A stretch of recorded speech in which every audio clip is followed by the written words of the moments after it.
We're diving into a story today. It sounds like an urban legend, but it's a real story. It's the case of Akinwal Arabic, Yeah. who's become a figure of fascination and controversy, particularly in Merseyside. This isn't just a strange local tale, though. Yeah. This case raises questions about the legal system, how we perceive unusual behavior, and the potential for bias to influence not only public opinion, but legal outcomes as well. Absolutely. It's a tangled web we're going to unravel. So, to help everyone following along, our mission is to understand how Arabic went from, like, an alleged manslaughter case to, well, being banned from touching muscles. How on earth do we get from point A to point B? That's what we're here to find out. To do that, we'll be looking at court records, media coverage, the whole 9 yards. And what makes this so fascinating is that each piece of the puzzle just raises more questions than it answers. Yeah. It's really interesting. Okay, so let's go back to 1986. A teenager named Gary Kelly dies from electrocution at a train station. Akinwal Arabic is there, and there's this allegation of a chase leading up to the incident. This initial case is crucial because it establishes a pattern that we'll see repeat throughout Arabic's story. The intersection of his presence with tragedy, followed by legal action. He was convicted of involuntary manslaughter, but here's where it gets interesting. He successfully appeals the conviction. Well, that's surprising. Yeah. Most people would assume a manslaughter conviction is solid. What grounds did he have to appeal? The appeal hinged on a point. There was no evidence presented that Arabic acted unlawfully. During the incident, he was observed standing on the platform, looking into train carriages, no physical contact with the victim, no threats, nothing. So that does raise the question, then, of why he was even considered a suspect in the first place. Right. Why was he even arrested? That's one of the lingering ambiguities of this case. The sources available don't state explicitly the reasons for his initial arrest. However, we do know that he was awarded a substantial sum in compensation, and contemporary reports at the time pointing towards racial overtones, potentially influencing the prosecution's approach. So right out of the gate, we're seeing this theme of perception, perhaps influenced by bias versus actual evidence. Exactly. And this tension between perception and provable facts will become even more pronounced as we move forward. It does. Yeah. And things escalate from there, don't they? Let's move on to the late 90s and early 2000s. Okay. Now, Arabic is facing multiple charges of indecent assault and harassment, mostly involving teenage boys. This period marks a significant shift in the accusations against Arabic. While the 1986 case involved a tragic death, these new charges center around his interactions with young men, and they start painting a picture that is obsessive, fixated, and potentially predatory. In 2001, we see this pattern solidifying. He's charged with, it's a staggering 50 counts, ultimately resulting in conviction for threatening behavior and a 30-month sentence. What's important to note here is that the vast majority of these charges pertain to harassment and intimidation, rather than physical assault. So we're seeing this gray area emerge, behavior that is clearly disturbing, unwelcome, but the legal system is grappling with how to categorize it. And then comes the 2003 case, which really ups the ante. 15 counts of harassment and witness intimidation, leading to a 6-year sentence. This isn't just a slap on the wrist anymore. This case is pivotal for a couple of reasons. First, the sheer volume of charges and the severity of the sentence demonstrate an intent on the part of law enforcement to curtail Arobic's behavior. Second, we have a family being placed under witness protection due to alleged threats from him. This introduces a whole new level of concern regarding his actions. That's right. And the judge's statement during sentencing is chilling. He calls Arabic a danger to young men. Clearly, alarm bells are ringing within the legal system. But here's another crucial point. Despite all these charges and convictions related to harassment and intimidation, Arabic is still never convicted of any sexual offenses. This distinction becomes incredibly significant later on. Yeah. Okay, so we've established this pattern of alleged harassment and intimidating behavior, but how do we go from that to the muscle touch ban? That's where things take a truly bizarre turn, wouldn't you say? Absolutely. When Arabic is released from prison in 2006, Merseyside police take an unprecedented step. They apply for a sexual offenses prevention order, ASOPO, despite the fact that he's never been found guilty of a sexual offense. Now, that's what I find so perplexing. Is that even legally possible? It seems like a pretty drastic measure to take against someone who hasn't been convicted of a sex crime. You're right. It is unusual. SOPOs are typically used to restrict the movements and actions of individuals who have been convicted of sexual offenses to protect potential victims. So its application in Arabique's case was highly controversial. I can only imagine. So what was the police's rationale for seeking SOPO in this instance? Their argument was that while Arabique's behavior hadn't always met the legal definition of sexual assault, it was nonetheless deeply disturbing Yeah. and posed a potential risk to the public, especially young men. They were essentially trying to preemptively address what they perceived as a pattern of dangerous behavior. Yeah. Okay. And what exactly did this SOPO prevent Arabique from doing? What sort of restrictions are we talking about? The restrictions were incredibly specific, targeting the very behavior that had landed Arabique in trouble before. Yeah. He was prohibited from touching, feeling, or measuring anyone's muscles. Yeah. He couldn't ask people to do squats in public. There were limitations on where he could go, barring him from loitering near schools, gyms, or sports clubs. Wow. So his access to any sort of social interaction in places where people might be working out was essentially cut off. It's a valid point. Yeah. The restrictions were tailored to target very specific actions that had become associated with Arabique's alleged harassment. And this is where the story gets even more complicated. Initially, the ban is overturned by a judge who deems it draconian, meaning excessively harsh and severe. But then... Hold on. The police appealed and won. They did! So this muscle touch ban became a reality. I'm struggling to wrap my head around that. It's a truly remarkable turn of events. This seemingly absurd restriction becomes legally binding. It's a landmark case in many ways. It reveals a legal system wrestling with how to manage someone whose behavior, while not definitively criminal, is perceived as deeply problematic and potentially escalating. The question becomes, where do you draw the line between protecting potential victims and infringing on individual liberties? It sounds like a legal and ethical minefield. But of course, Arabique doesn't exactly make things easy for himself, does he? In 2007, he's caught commenting on and touching a man's biceps in a shopping center, leading to another conviction. And that's what makes this story so compelling. We have this legal system struggling to contain behavior they deem potentially dangerous. Right. And we have an individual seemingly unable or unwilling to conform to those restrictions. The stage is set for a clash that will play out in courtrooms and headlines for years to come. I have a feeling this is just the tip of the iceberg. What happens next? Well, up to this point, we focused on Arabique's actions and the legal system's response. But in 2008, things take a turn that really makes you question his motives. This is when the Stalker's Manual comes to light during an attempt to appeal the muscle touch ban. No, I remember reading about that. A stalker's manual. Yeah. What exactly was in it? It sounded like something straight out of a crime thriller. It was a notebook. Yeah. Filled with notes, meticulous notes on individuals Arabique had interacted with, detailed information like body measurements, contact numbers, addresses, even details about their families. It's chilling stuff. It sounds more than chilling. It sounds calculated, Yeah. almost obsessive. What was he doing with all that information? Just collecting it for fun. Allegedly, he would use this information to intimidate and exert control over his victims. He would confront them with unnervingly specific details like their father's car registration number or the name of their sibling's school. So it wasn't just about the muscle obsession.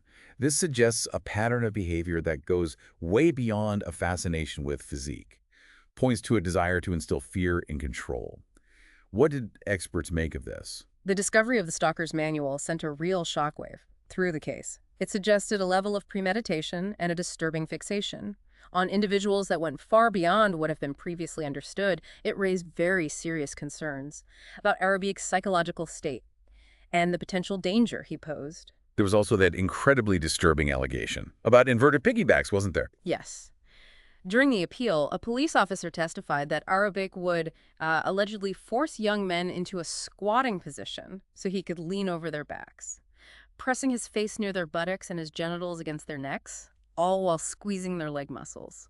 The officer claimed Arabique would become sexually aroused during these encounters. It's difficult to even hear that. It adds a whole other layer of disturbing behavior to this already complex case.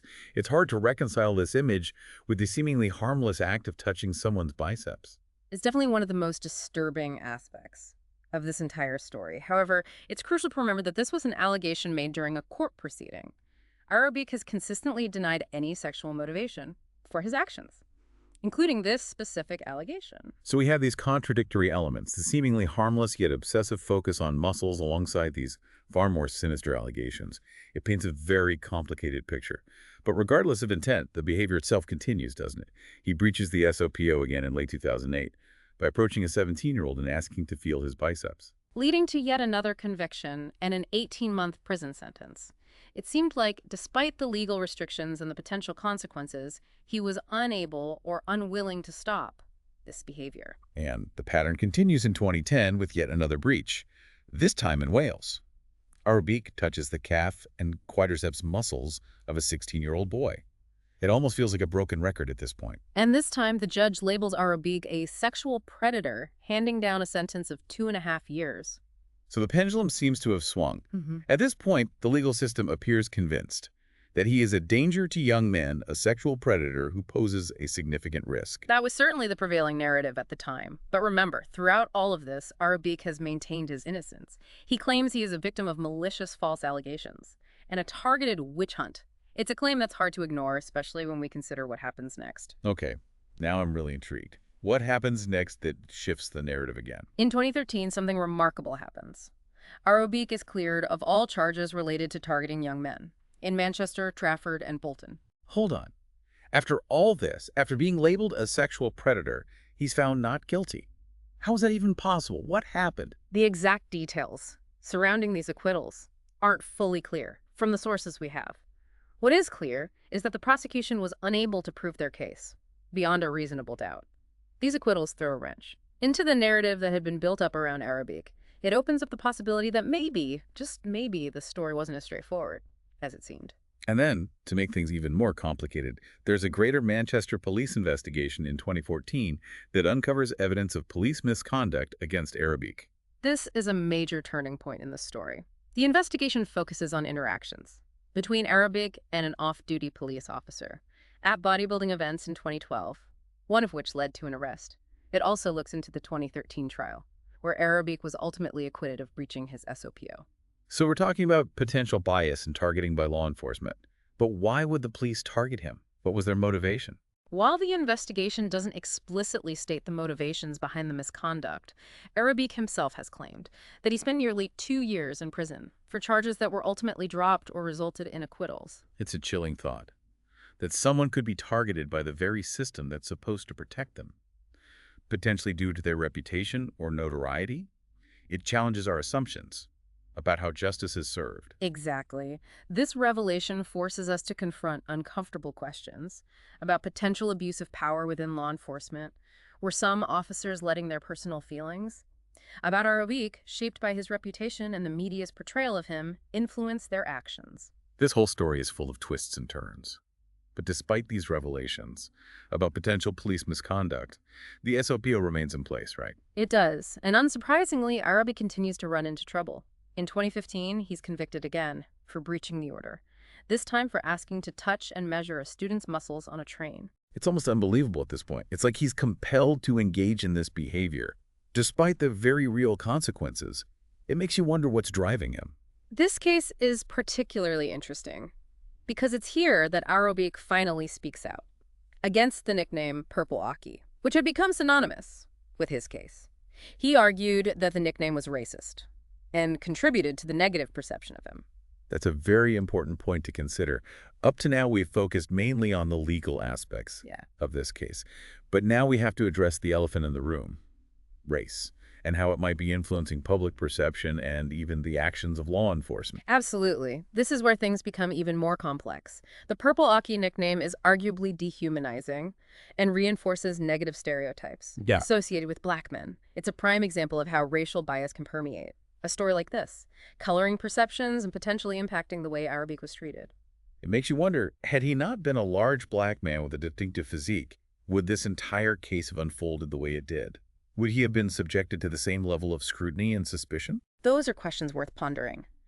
We have to acknowledge that racial bias exists within our society, and it's not unreasonable to consider how it might have played a role in shaping the narrative around Arabic. But even with this new awareness of potential racial bias, the story isn't over yet, is it? Does the SOPO stay in place forever? Surprisingly, no. In a twist that few saw coming, A judge lifts the order in 2016. Wait, after all this time, all the convictions for breaching the order, the media frenzy, they just lift the ban.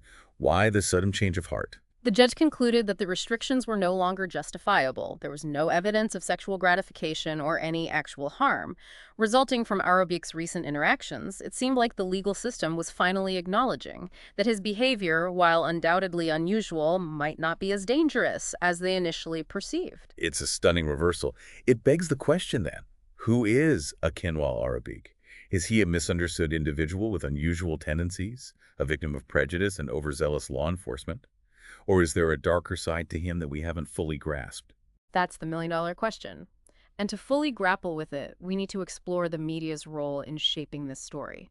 How has Arobik been portrayed in the press? How have those portrayals fueled public perception and potentially influenced legal outcomes? I'm ready to delve into that side of things. Feels like a whole other can of worms we're about to open. We've talked about the legal complexities, the disturbing allegations, the unusual restrictions, and the hints of racial bias that have kind of followed Akinwal Arobik's story. But to fully understand this case, we need to talk about how the media has shaped public perception. Has he been treated fairly by the press? Or has the coverage contributed to the anxieties and fears surrounding it? Yeah, it's a critical question. The media plays a powerful role in shaping how we understand and respond to events, especially events that involve crime and unusual behavior. In Arobik's case, the media has often focused on the more sensational and bizarre aspects, which has undoubtedly contributed to this negative perception of him. So let's start by going back to the initial manslaughter case in 1986. We talked about how Arobik was awarded compensation and how there were reports of racial overtones in the prosecution's case. Did the media, at the time, pick up on this potential bias? Unfortunately, detailed media coverage from that period is hard to come by. Right. However, it's worth noting that Arobik's physique and race were often mentioned in reports, even though there was no evidence that either factor played a role in the incident. This early emphasis on his physical characteristics might have subtly planted seeds of bias in the public's mind, associating him with a certain image of threat, even before the harassment charges emerged. That's a really important observation. Yeah. It suggests that even seemingly innocuous details, like mentioning someone's race or physique when they're not relevant to the story, can contribute to these unconscious biases and really shape perceptions. It's a reminder that the media has a responsibility to report facts accurately and avoid perpetuating harmful stereotypes. Absolutely. And as Arobik's story unfolded, the media coverage often played into those very stereotypes. Headlines frequently use the nickname Purple Aki, which, as we've discussed, is arguably dehumanizing and carries racial undertones. Articles often focused on his unusual fascination with muscles, portraying him as this kind of menacing figure who instilled fear in young men. It's a classic case of focusing on the most salacious, attention-grabbing aspects of a story rather than providing a nuanced and balanced account. Precisely.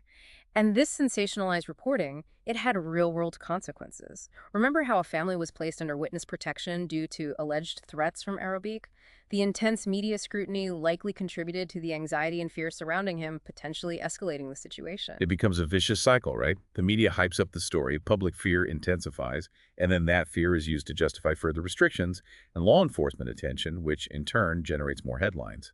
It's hard to see where the truth lies amidst all the noise. You've hit the nail on the head. It becomes almost impossible to disentangle Arobik's actual behavior from the media's portrayal of him. There was also a BBC documentary in 2016, The Man Who Squeezes Muscles, Searching for Purple Aki, that Arobik himself accused of inciting racial hatred. Right. That documentary is a prime example of how media portrayals can be problematic.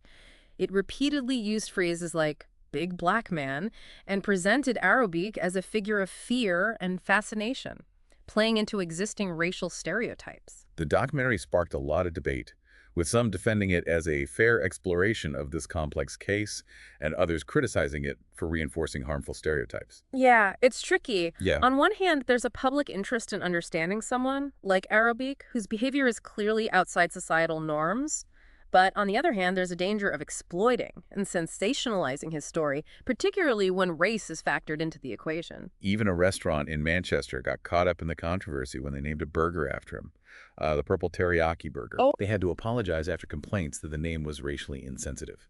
It seems like every attempt to engage with Arabique's story, even in a seemingly lighthearted way, becomes fraught with the potential for offense and misinterpretation. it goes to show how deeply embedded this case has become in our cultural consciousness. It's become shorthand for a certain kind of fear, a fear that's often intertwined with these racial stereotypes. So taking all of this into account, the legal battles, the media frenzy, the potential racial bias, where does this leave us in our understanding of Akinwal Arabique? It's a question without an easy answer. On one hand, there's no denying that his behavior has been deeply disturbing to many people, and he has repeatedly violated court orders. On the other hand, there's evidence to suggest that he has been subjected to unfair treatment and possibly even targeted by law enforcement. And we can't ignore the role that racial bias and media sensationalism have played in shaping public perception. Okay. And we have to remember that despite all the charges and convictions related to harassment and SOPO breaches, he's never been found guilty of a sexual offense. Right. That fact often gets lost in the narrative. It's a crucial point. Yeah. We're left with this puzzle. A man whose actions seem to defy easy categorization. Is he a misunderstood individual with a peculiar obsession, a victim of prejudice and a system that struggles to deal with non-normative behavior? Or is there a darker truth lurking beneath the surface? And what about Arabique's 2022 civil case against Greater Manchester Police? Does his victory in that case shed any new light on the situation? Absolutely. His successful lawsuit for malicious prosecution and misfeasance in public office, resulting in a substantial financial settlement, it adds a new layer of complexity. Yeah. It suggests that there was some merit to his claims of being unfairly targeted by law enforcement. It makes you wonder how many other interactions with the police might have been influenced by preconceived notions about him, driven by the media's portrayal and the public's fear. It's a sobering thought. It reminds us that the pursuit of justice isn't always straightforward. Yeah. And that even those who seem most strange or unsettling deserve to be treated fairly under the law. So what's the final verdict then? Is Akinwal Arabique a harmless eccentric, a menace to society, or something in between? I don't think there is a definitive answer, and that's what makes this case so fascinating and so unsettling. It forces us to confront our own biases, our assumptions about guilt and innocence, and the ways in which media narratives can shape our perceptions. What do you think about the Akinwal Arabique case? How do you weigh the evidence, the accusations, the media portrayal, and the potential for bias? It's a case that stays with you, that prompts more questions than answers, and that, perhaps, is the most intriguing aspect of it all.